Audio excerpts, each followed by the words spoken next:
TDP వ్యవస్థాపకుడు దివంగత మాజీ ముఖ్యమంత్రి నందమూరి తారక రామారావు వర్ధంతి సందర్భంగా గుంటూరు నాస్ సెంటర్లోని అన్న నందమూరి తారక రామారావు విగ్రహానికి Andhra Pradesh industrial development corporation chairman Dagala Prabhakar, తూర్పు నియోజకవర్గం ఎమ్మెల్యే మహమ్మద్ నజీర్ అహ్మద్ పూలమాలలు వేసి ఘనమైన నివాళులర్పించారు.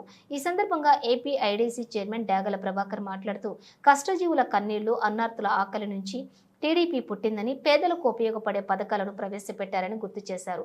తెలుగువారి ఆత్మగౌరవం కోసం టీడీపీని స్థాపించారని నందమూరి రామకృష్ణ వివరించారు. 9 నెలల్లోనే తెలుగు ప్రజలు ఎన్టీఆర్ను సీఎంగా చేశారని గుర్తు చేశారు. ప్రాంతాలు వేరైనా తెలుగువారంతా ఒకటేనని నందమూరి తారక రామారావు చాటారని చెప్పారన్నారు. నందమూరి తారక రామారావు రాజకీయాల్లో మహానాయకుడిగా రాణించారు. 2 రూపాయలకు కిలో బియ్యం, మహిళలకు ఆస్తుల్లో సమాన వాటా తదితర సంస్కరణలు తీసుకొచ్చారని లోకేష్ గుర్తు చేశారు. ఆయన తీసుకొచ్చిన పథకాలే దేశమంతటా ఈ రోజుకి ఉండటం, ఆ పథకాలని ఇప్పటికీ అమలు చేయటం అనేది గర్వించదగ్గ విషయమని అన్నారు.